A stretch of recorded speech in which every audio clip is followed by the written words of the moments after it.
graça e paz. Amém. Abra comigo a palavra do Senhor no segundo livro dos Reis, capítulo 4. Segundo livro dos Reis, capítulo 4. Convido você a ler comigo a palavra do Senhor, dos versos de número 8 ao verso de número 37. Segundo livro dos Reis, capítulo 4, versos 8 a 37.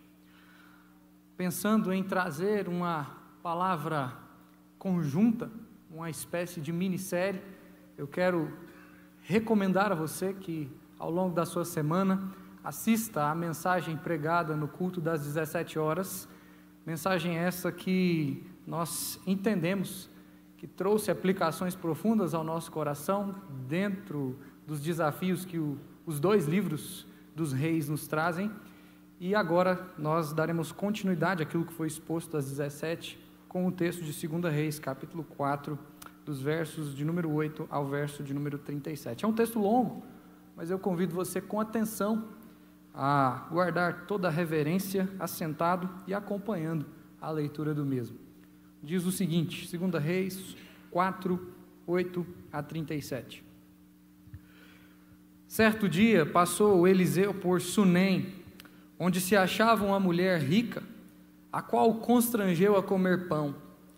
Daí, todas as vezes que passava por lá, entrava para comer. Ela disse a seu marido: vejo que este que passa sempre por nós é santo homem de Deus. Façamos-lhe, pois, em cima, um pequeno quarto, obra de pedreiro, e ponhamos-lhe nele uma cama, uma mesa, uma cadeira e um candeeiro.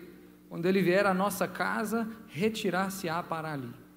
Um dia, vindo ele para ali, retirou-se para o quarto e se deitou. Então disse ao seu moço Geazi: chama esta sunamita. Chamando a ele, ela se pôs diante do profeta.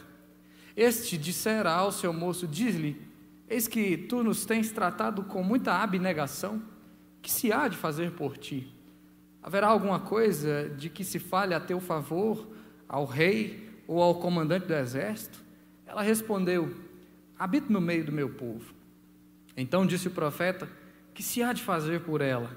Geazi respondeu: ora, ela não tem filho, e seu marido é velho. Disse Eliseu: chama. Chamando a ele, ela se pôs à porta. Disse-lhe o profeta: por este tempo, daqui a 1 ano, abraçarás um filho. Ela disse: não, meu senhor, homem de Deus, não mintas a tua serva. Concebeu a mulher e deu à luz um filho no tempo determinado. Quando fez 1 ano, segundo Eliseu lhe dissera. Tendo crescido o menino, saiu certo dia a ter com seu pai, que estava com os segadores. Disse a seu pai: ai, a minha cabeça! Então o pai disse ao seu moço: leva-o à sua mãe. Ele o tomou e o levou à sua mãe, sobre cujos joelhos ficou sentado até o meio-dia, e morreu. Subiu ela e o deitou sobre a cama do homem de Deus, fechou a porta e saiu. Chamou a seu marido e lhe disse: manda-me um dos moços e uma das jumentas, para que eu corra ao homem de Deus e volte. Perguntou ele: por que vais a ele hoje? Não é dia de festa da lua nova, nem sábado. Ela disse: não faz mal. Então fez ela albardar a jumenta e disse ao moço: guia e anda, não te detenhas no caminhar, senão quando eu te disser. Partiu ela, pois, e foi ter com o homem de Deus ao Monte Carmelo. Vendo-a de longe, o homem de Deus disse a Geazi, seu moço: eis aí a sunamita, corre ao seu encontro e diz-lhe, leia comigo, o texto diz: vai tudo bem contigo, com o teu marido, com o menino? Ela respondeu: tudo bem. Chegando ela, pois, ao homem de Deus, ao monte, abraçou-lhe os pés.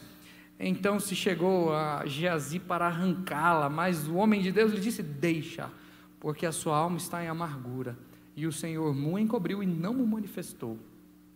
Disse ela: pedi ao meu Senhor algum filho? Não disse eu, não me enganes? Disse o profeta a Geazi: cinge os lombos, toma o meu bordão contigo e vai. Se encontrares alguém, não saúdes, e se alguém te saudar, não lhe responda. Põe o meu bordão sobre o rosto do menino. Porém disse a mãe do menino: tão certo como vive o Senhor e vive a tua alma, não te deixarei.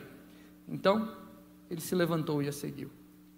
Geazi passou adiante deles e pôs o bordão sobre o rosto do menino, porém não houve nele voz nem sinal de vida. Então voltou a encontrar-se com Eliseu e lhe deu aviso e disse: o menino não despertou. Tendo o profeta chegado à casa, eis que o menino estava morto sobre a cama. Então entrou, fechou a porta sobre eles ambos e orou ao Senhor. Subiu à cama, deitou-se sobre o menino e, pondo a sua boca sobre a boca dele, os seus olhos sobre os olhos dele e as suas mãos sobre as mãos dele, se estendeu sobre ele e a carne do menino aqueceu. Então se levantou e andou no quarto uma vez, de lá para cá, e tornou a subir e se estendeu sobre o menino. Este espirrou 7 vezes e abriu os olhos. Então chamou a Geazi e disse: chama a sunamita. Ele a chamou. E apresentando-se ela ao profeta, este lhe disse: toma o teu filho. Ela entrou, lançou-se aos pés dele e prostrou-se em terra, tomou o seu filho e saiu. Leia comigo a uma só voz bem forte, toda a igreja, mais uma vez, o verso de número 26, toda a igreja. O texto diz: corre ao seu encontro e diz-lhe: vai tudo bem contigo, com o teu marido, com o menino?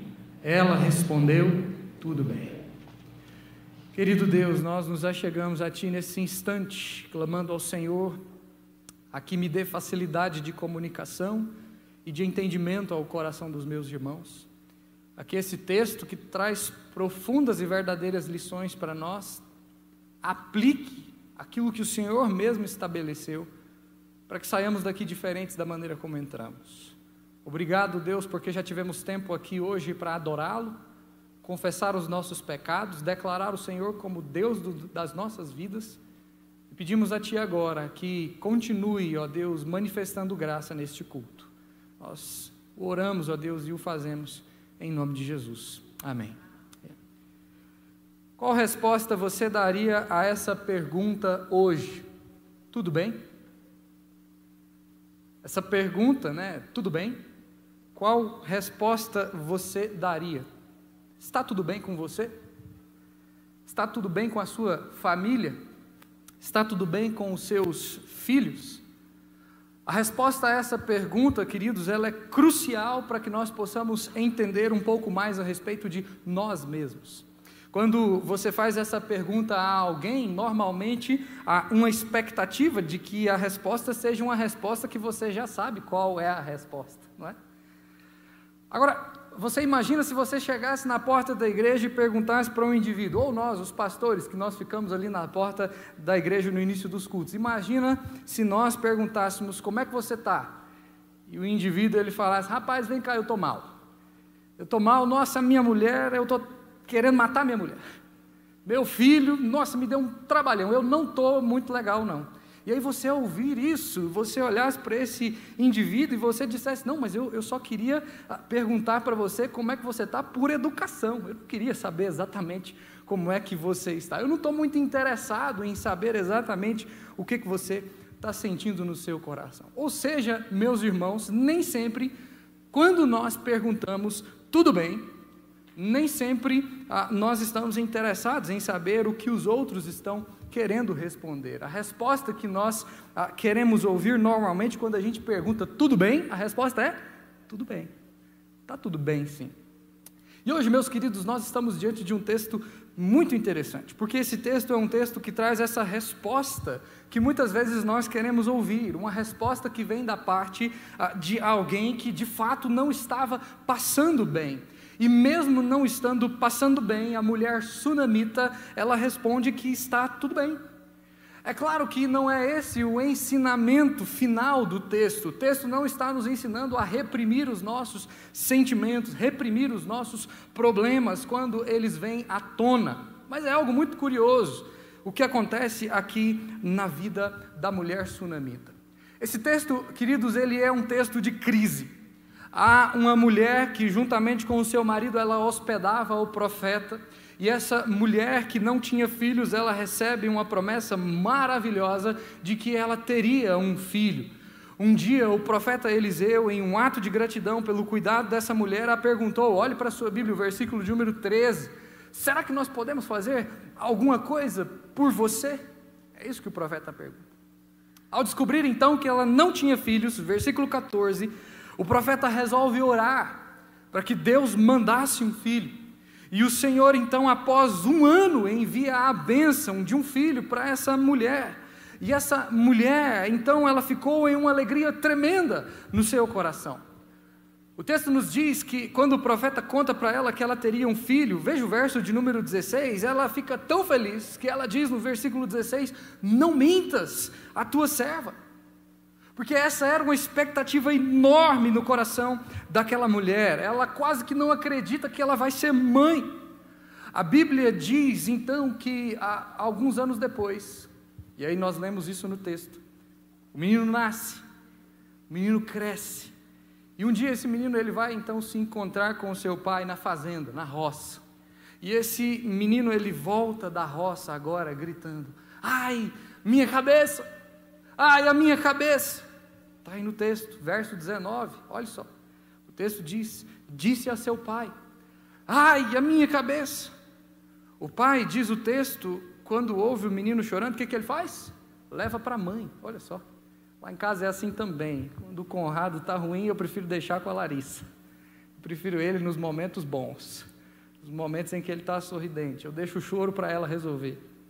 Mas, diz o texto, olha só, que então ao meio-dia o menino morreu. Ninguém sabe se ele teve uma meningite, uma insolação, algum outro problema de saúde, o texto não nos conta. Apenas veja o versículo de número 20, olha só, o texto diz que aquela criança fica assentada, e eu gostaria que você, mãe, tentasse visualizar essa situação. Uma criança que fica assentada nos joelhos da mãe até o meio-dia. E o texto diz que então o menino morreu. O menino morreu. Só que aquela mulher, ela era amiga do profeta.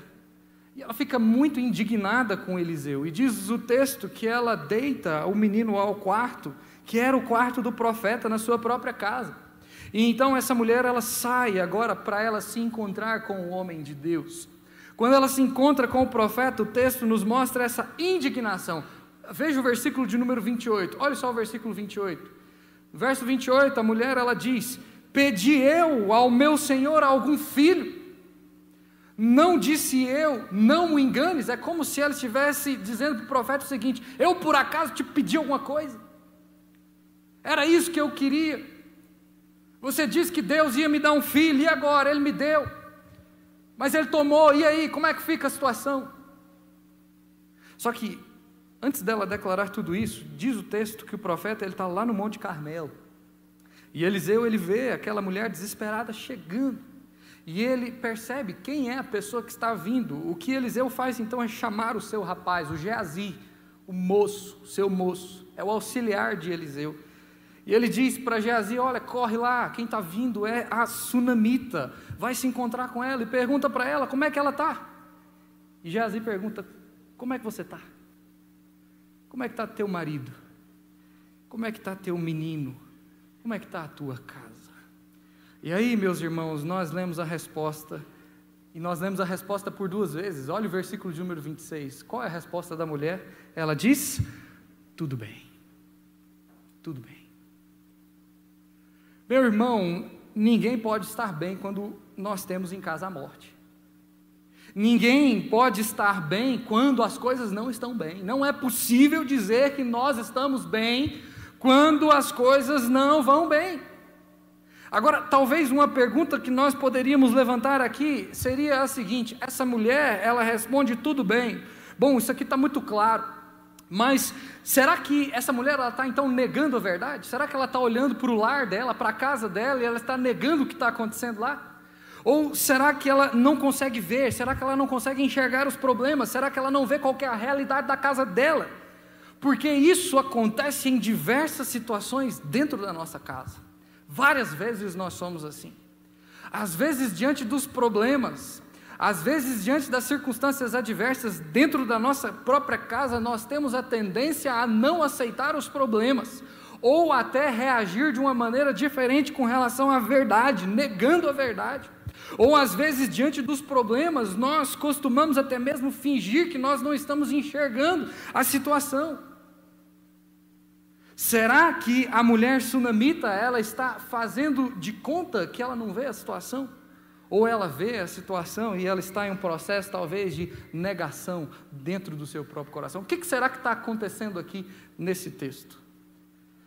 Será que essa mulher ela tem consciência de qual é o quadro da casa dela para que ela vire para Geazi e ela diga, tudo bem, está tudo bem? Será que ela sabe qual é a situação que ela está vivendo? Bom, meus irmãos, eu só consigo encontrar uma resposta aqui, e a resposta vai de encontro ao fato de que a mulher sunamita, ela tinha absoluta consciência de qual era o quadro dentro da casa dela, ela sabia o que ela estava enfrentando. Agora, por que ela diz tudo bem? É simples. Ela diz tudo bem porque a pessoa que pergunta para ela não é a pessoa para responder por ela. Porque era o moço, não era o profeta. Ela não podia parar com Geazi e dizer, não, lá em casa as coisas estão terríveis, está muito difícil mesmo, meu menino está morto, o cenário é difícil, meu marido, parece que ele não está me entendendo, o menino morreu, eu já não sei mais o que fazer. Você já viu gente assim? Que abre o coração para qualquer um, a qualquer hora, em qualquer instante, que fala tudo para todo mundo, para qualquer pessoa. Essa mulher, ela não é assim. A mulher sunamita, ela sabia com quem ela estava falando, e ela sabia com quem ela deveria se queixar, com quem ela deveria tratar os seus problemas. O texto nos diz que a mulher sunamita, ela está se dirigindo para se encontrar com o profeta, não é com o moço. É por isso que ela diz, tudo bem. Porque o assunto que ela tinha para tratar não era com Geazi, mas o assunto que ela tinha para tratar era com Deus. Deus é quem poderia trazer solução para o problema da mulher, e o profeta naquele momento, ele era o representante de Deus. Falar com o profeta, queridos, no tempo do Antigo Testamento, era procurar a Deus, e a mulher sunamita sabia que quem resolveria os problemas da casa dela era Deus. Quando nós lemos os livros proféticos, e nós falamos sobre isso na reunião da equipe pastoral na última quarta-feira, quando nós lemos os livros proféticos, nós temos a infeliz tendência de ver os profetas como sendo aqueles que trarão juízo, que trarão palavras duras, que trarão palavras de confronto, e de fato isso acontece.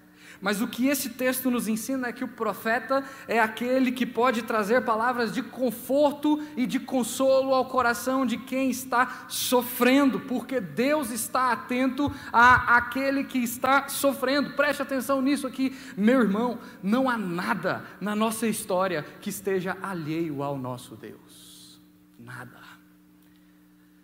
Deus sabe quais são todas as suas queixas, Deus sabe quais são os problemas que existem dentro da sua casa, e Deus está pronto quando nós procuramos a Ele. Deus está pronto a dispensar da paz que excede todo entendimento sobre os nossos corações. Ele está pronto a fazer isso. É isso que nos ensina o apóstolo Paulo lá em Filipenses. Lá em Filipenses capítulo 4, versículo 7, você não precisa abrir o texto, eu trouxe ele e também será projetado aqui acima. Em Filipenses capítulo 4, versos 6 e 7, o apóstolo Paulo nos ensina dizendo o seguinte: não andeis ansiosos de coisa alguma, em tudo porém sejam conhecidas diante de quem? De Deus, as vossas petições, pela oração, pela súplica, com ações de graças. E o texto ainda diz, você pode ler comigo o final?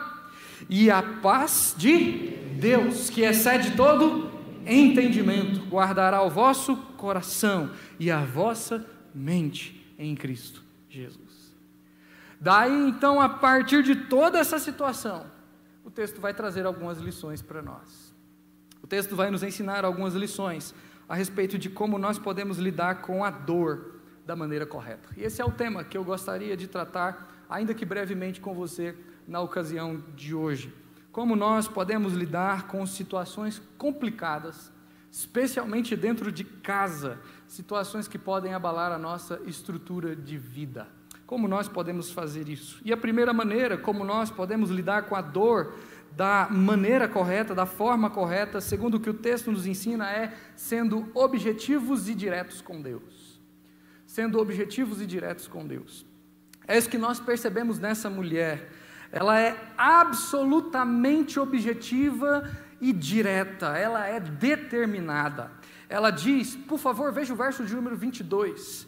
Ela diz no verso de número 22, eu preciso falar com o homem de Deus. O verso 22 diz, veja, chamou a seu marido e lhe disse, manda-me um dos moços e uma das jumentas para que eu corra ao homem de Deus e volte. Eliseu era o representante de Deus. Ele, sendo profeta, era a ferramenta da época, pela qual o povo poderia se relacionar com Deus. E a mulher sunamita, ela é objetiva, ela é direta, ela diz: quem pode resolver o meu problema é Deus. Essa mulher, ela vai atrás do profeta, queridos, porque ela precisa ser objetiva, direta, ela precisa rasgar a sua alma, rasgar o seu coração, se quebrantar diante de Deus. E aí, quando nós olhamos para o diálogo, veja só, quando nós olhamos para o diálogo que a mulher sunamita, ela tem com Eliseu, nós percebemos até que o diálogo é um diálogo duro, é um diálogo enfático, objetivo, direto. Veja o versículo 28, olhe para a sua Bíblia mais uma vez. No versículo 28, ela diz: pedi ao meu senhor algum filho? Não disse eu, não me enganes. Olha só, duro. Meus irmãos, que lição que essa mulher ela está nos dando aqui. Porque quando ela é objetiva com o profeta, ela é objetiva com Deus. Quando nós aprendemos a ser objetivos com Deus, quando nós aprendemos a nos achegar diante de Deus, rasgar a nossa alma, se dirigir a Deus, se aproximar de Deus, e nesse momento dizer: Senhor, nós precisamos de graça, sem dúvida nenhuma, queridos, quando nós fazemos isso, nós aprendemos, nós crescemos. Eu gosto muito daquele texto, eu não sei se você se lembra, mas é o texto da mulher hemorrágica, Novo Testamento. A mulher hemorrágica e Jesus Cristo são 12 anos, uma mulher passando por uma angústia tremenda, por um sofrimento tremendo, vergonha, humilhação, 12 anos sofrendo uma hemorragia. Só que em um dado momento aquela mulher diz: eu vou me encontrar com Jesus, eu preciso me encontrar com Jesus, porque se eu apenas tocar nas vestes dele, eu vou ficar curada. E diz o texto lá no Novo Testamento que essa mulher ela vai na direção de Jesus, e quando ela toca, ela é curada, e diz o texto, imediatamente. E diz a Bíblia que Jesus ele parou aquele movimento, aquela muvuca de gente. Jesus ele parou e ele disse: quem me tocou? Quem me tocou?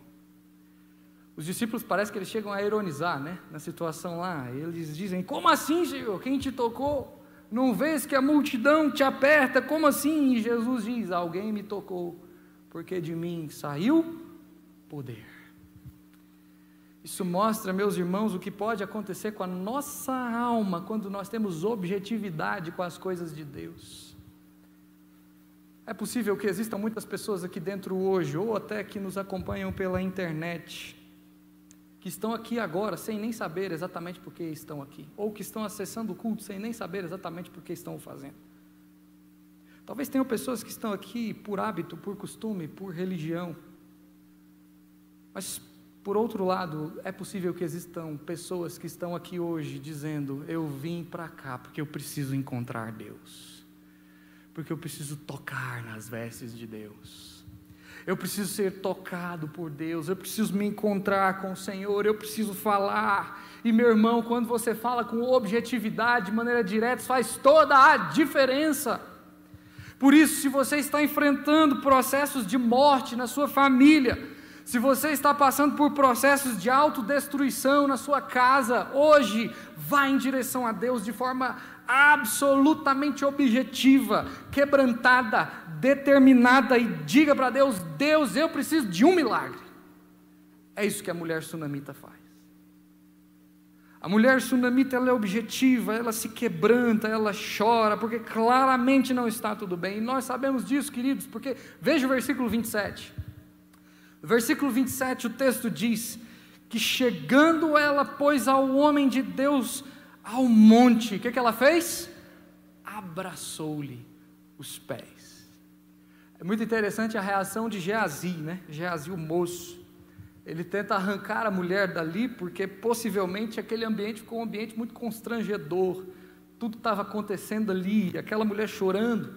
Eu fico tentando visualizar a cena, talvez eram lágrimas nos pés do profeta, os pés sujos, empoeirados do profeta.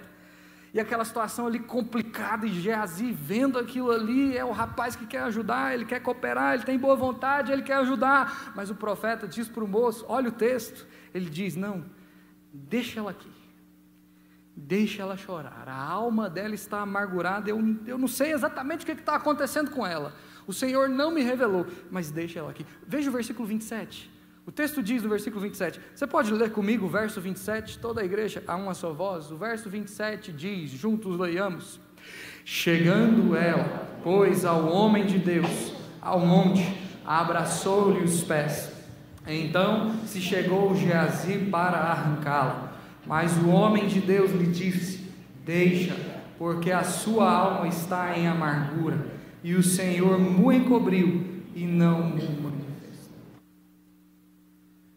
Existem momentos, queridos, em que nós precisamos disso aqui.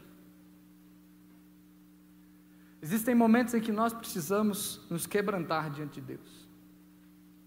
Existem momentos em que nós precisamos chorar diante de Deus. Chorar.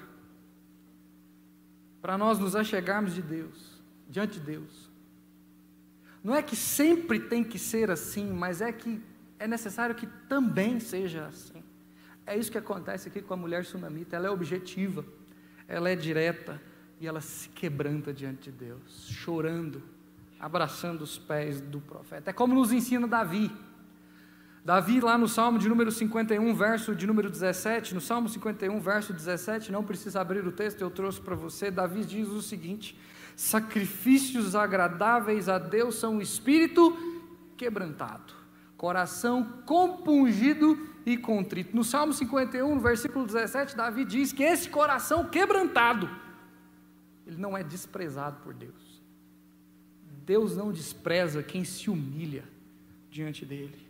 E essa mulher aqui, ela se quebranta diante de Deus, ela está moída diante de Deus, porque ela percebe que na casa dela existe um cenário de morte, e esse cenário precisa ser superado, as coisas não estão bem com ela, mas ela sabe para onde ela pode ir quando as coisas estão difíceis, e esse lugar é o Senhor.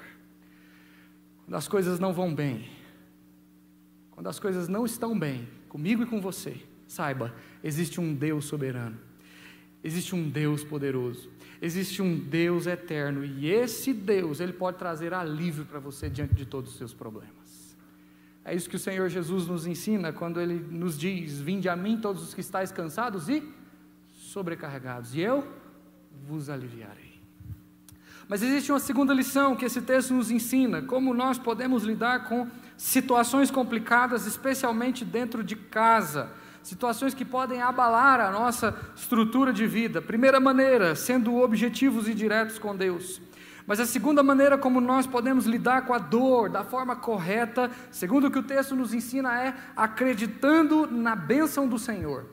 Acreditando na bênção do Senhor. Nós não podemos abrir mão da bênção de Deus. Quando o profeta manda Geazi na frente, diz o texto que o moço vai. Eu acho muito interessante isso aqui. Porque Geazi vai até a casa da sunamita, diz o texto. Ele coloca o cajado em cima do menino. Mas acontece algo muito interessante. Você lê o texto assim como eu. E quando Geazi coloca o cajado em cima do menino, o que acontece? Nada. Nada. Veja só o versículo de número 31. O verso 31 diz o seguinte: Geazi passou adiante deles e pôs o bordão sobre o rosto do menino, porém não houve nele nem voz, nem sinal de vida. Então voltou a encontrar-se com Eliseu. Ele deu aviso e disse: olha, o menino não despertou. Então Geazi ele volta para Eliseu e ele disse: olha, não resolveu nada. Só que antes disso, Eliseu já havia dito para a sunamita, Eliseu havia dito: olha, pode ir junto com Geazi. Mas a sunamita responde algo muito interessante, está aí no versículo número 30, olha só. Ela diz: não, eu não vou, enquanto o Senhor não for comigo, eu não vou, eu não saio daqui. Olha só o texto, diz o versículo 30, que a sunamita declarou o seguinte: tão certo como vive o Senhor e vive a tua alma, não te deixarei. Então ele se levantou e a seguiu. O que eu percebo aqui, irmãos, é alguém que acredita na bênção do Senhor. Alguém que acredita na bênção do Senhor. Eu não sei você, mas eu não consigo ler esse texto e não me lembrar do exemplo de Jacó, quando eu vejo a situação dessa mulher aqui. Lembra de Jacó? Lá no Vale de Jaboque, o Vale de Jaboque. Está lá em Gênesis 32, é quando Jacó luta com Deus, diz o texto. E diz o texto lá para nós que era um Jacó desencontrado, um Jacó desacertado, uma vida torta, um cara confuso, um cara complicado. Jacó era mentiroso, enganador, mas um dia Deus se encontra com Jacó, lá no Vale de Jaboque. E a luta dele com Deus é dele e Deus, não tem mais ninguém naquele negócio lá, é ele e Deus mesmo. E a Bíblia diz que lá pelas tantas, quando o anjo está ali lutando com Jacó, Jacó vira para o anjo e Jacó diz: olha, eu não te largo, Senhor, se o Senhor não me abençoar. Eu não vou embora daqui sem bênção, eu não saio daqui sem a bênção de Deus, eu não posso mais viver do jeito que eu estou vivendo, eu cansei de viver como eu vivo, está na hora de parar. Eu preciso mudar, as coisas têm que acontecer, eu não posso mais ficar brincando de coisas espirituais.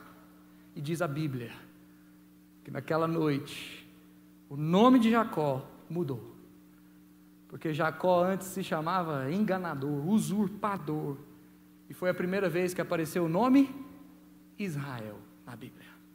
O nome de Jacó mudou agora para príncipe com Deus. É isso que a palavra de Deus nos mostra aqui também com a mulher sunamita. Essa mulher, ela está dizendo: tão certo como vive o Senhor e vive a tua alma, não te deixarei. E aí, queridos, olha que link maravilhoso com o culto das 17. Essa mesma expressão é dita lá no texto que foi pregado no culto anterior. Ou seja, ela está dizendo aqui: eu não saio daqui, porque eu não vou voltar para casa, sabendo que lá em casa existe um cenário de morte, meu filho está morto lá. Eu não vou voltar para minha casa sabendo que processos de morte estão acontecendo lá, que o estado de putrefação está acontecendo lá. Eu não vou voltar sem o Senhor. É isso que ela diz. Você já disse isso para Deus em algum momento da sua vida? Você já chegou para Deus e disse: Deus, eu não consigo mais continuar sem o Senhor. Sem o Senhor não dá mais, não. Deus, eu não posso mais continuar nesse processo de autodestruição que eu estou vivendo. Às vezes nós nos acostumamos com a vida desarrumada. Às vezes nós nos acostumamos com a vida bagunçada, desorganizada. E a gente vai muitas vezes trazendo para dentro de casa tanto lixo, tanto problema, tanta coisa errada, tanto mal feito, briga, contenda, problema que a gente coloca picuinha dentro da nossa casa. O que a mulher sunamita está nos ensinando aqui é que se nós estamos vivendo em um cenário assim de morte em casa, o que nós precisamos fazer é nos achegar até Deus e dizer: Deus, eu preciso da sua bênção.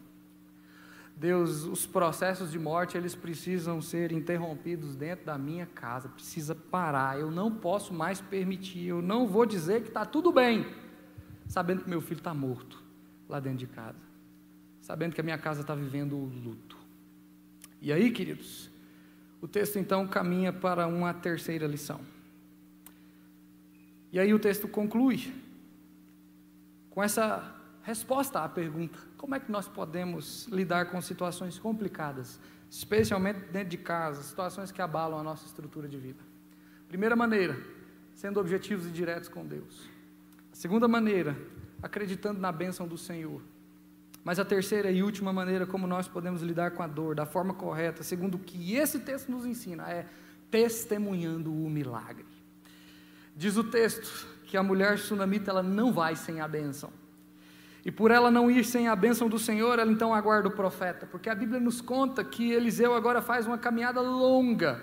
Nós não sabemos aqui se o profeta já era um homem idoso, mas agora ele vai de volta para aquele mesmo quarto que antes o obrigava, ele vai entrar naquele quarto de novo.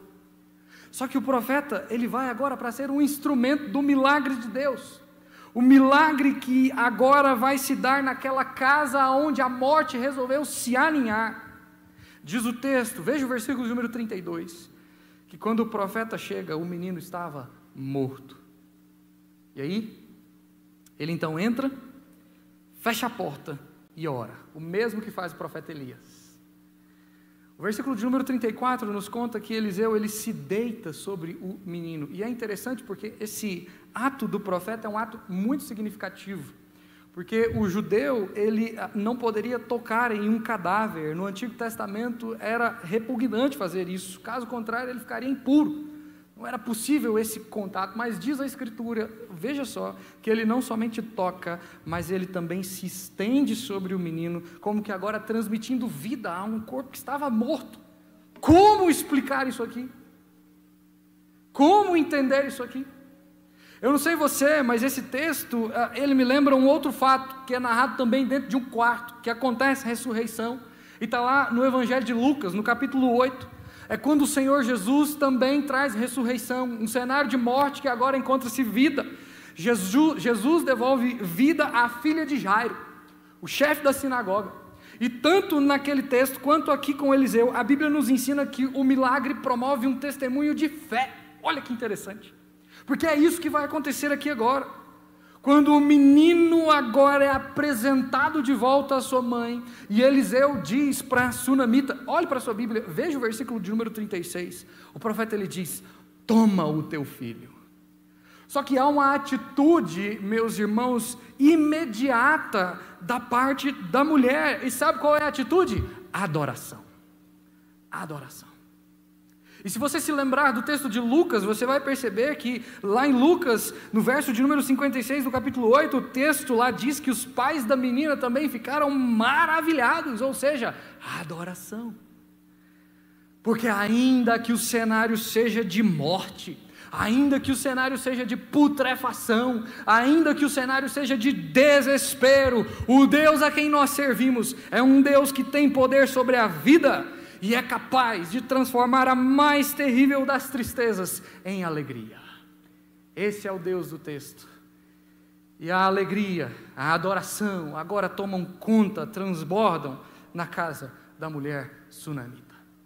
Diz o versículo de número 36, olhe para o texto, que antes mesmo dela tomar o menino nos braços, ela se prostra, e ela adora. A mulher sunamita não está adorando aqui ao profeta, mas a mulher sunamita está adorando ao Rei dos Reis e Senhor dos Senhores. O verso de número 36 diz, ela entrou, lançou-se aos seus pés, ou lançou-se aos pés dele, e prostrou-se em terra. Depois, ela tomou o filho e saiu. Uma das coisas que eu tenho aprendido nesses quase 8 meses de paternidade, uma das coisas que eu tenho aprendido é que é uma das coisas mais fáceis que se pode acontecer no nosso coração, queridos, como pais, é tornar os nossos filhos ídolos. É uma das coisas mais fáceis que pode acontecer. O seu filho, o meu filho, não pode ser um ídolo do nosso coração. O que a mulher sunamita está nos ensinando aqui é, nós cremos nisso, que o Senhor, e somente o Senhor é que deve ser adorado dentro das nossas casas. É pelo Senhor que o milagre é testemunhado no lar da mulher sunamita, mas é pelo Senhor que o milagre é testemunhado nas casas da primeira igreja presbiteriana de Patos de Minas. Nossos filhos não são nossos, meus irmãos. Os nossos filhos, eles são do Senhor. Eles são herança do Senhor, é o que declara o Salmo de número 127, no verso 3, herança do Senhor, são os filhos, fruto do ventre, seu galardão. Os nossos filhos não pertencem a nós, eles são presentes dados pelo Senhor, para que nós cuidemos deles, e os devolvamos a Jesus de Nazaré. Por isso, eu quero concluir este sermão, voltando à minha introdução, e nessa conclusão, eu gostaria de fazer uma pergunta para você. Acredito que você já sabe qual é a pergunta. Vai tudo bem contigo? Vai tudo bem com a tua casa? Vai tudo bem com a tua família? Se eu perguntasse na porta da igreja agora após o culto, vai tudo bem contigo? Eu sei que a resposta vai ser tudo bem. Só que essa é a resposta para Geazi, essa é a resposta pública, essa é a resposta que a mulher dá para Geazi. Porque não é para todo mundo que a gente abre o coração não, tá certo. Só que na noite de hoje eu quero encorajar você a abrir o seu coração. Eu quero te encorajar a rasgar o seu coração. Não é para um pastor, para uma equipe pastoral. Não é para um presbítero. Não é para um líder da igreja, não. Mas eu quero te encorajar a rasgar o coração para Deus. Saia daqui hoje com sinceridade diante de Deus, respondendo: como é que eu estou? Mas para isso, seja direto, seja objetivo. Procure a bênção do Senhor, porque assim, sem dúvida nenhuma, você testemunhará o milagre da vida sobre a sua família. Eu não sei como anda o seu coração, eu não sei como anda a sua casa, eu não sei como anda o seu casamento, eu não sei como andam os seus filhos. Talvez o estado que você esteja vivendo seja um estado de morte. Talvez os seus filhos estejam em morte. Por isso, o desafio que fica para nós é o de saber que resposta que eu e você daríamos para Deus hoje, se Deus perguntasse para mim e para você: vai tudo bem contigo? Está tudo bem com você? Que Deus nos abençoe. E que Ele nos ajude a encontrar cura para as feridas da nossa alma. Que Ele encontre na primeira igreja uma comunidade de pessoas saradas, curadas em Cristo Jesus, restauradas da morte para a vida. E que Ele encontre em nós servos fiéis que se dirigem a Ele em adoração plena, sincera e verdadeira. Quero te dar um tempo em oração. Curve sua cabeça, feche seus olhos, coloque sua vida diante de Deus. Hoje é noite para que você responda se está tudo bem, e o faça no mais íntimo do seu ser.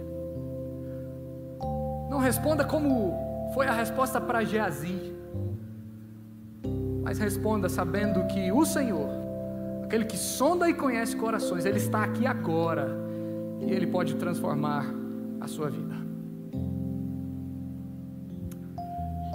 Ó Deus amado, nós nos achegamos diante de Ti nesse instante, olhando para este exemplo, uma mulher que creu, uma mulher que adorou, uma mulher que procurou a bênção e viu o milagre acontecer, clamando ao Senhor: ó Deus, liberta-nos da morte.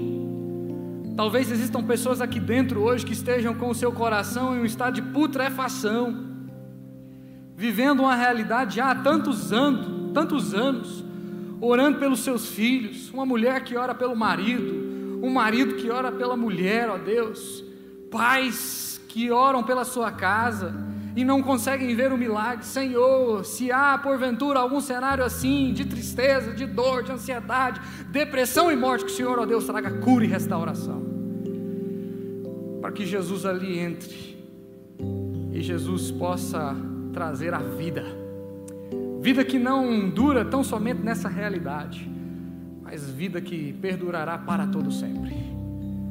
Nós cremos em Ti, ó Deus, e cremos que o Senhor pode fazer um milagre em nós, na nossa igreja, na nossa cidade. Por isso nós oramos, ó Deus, em nome de Jesus. Amém e amém. Fique de pé, recebamos a bênção do Senhor. E agora, queridos, ide em paz. Que a graça do Senhor Jesus, o amor de Deus, o eterno Pai, e as gloriosas consolações do Espírito Santo de Deus repousem sobre vós, sobre a sua casa, hoje, agora e para todo sempre. Amém.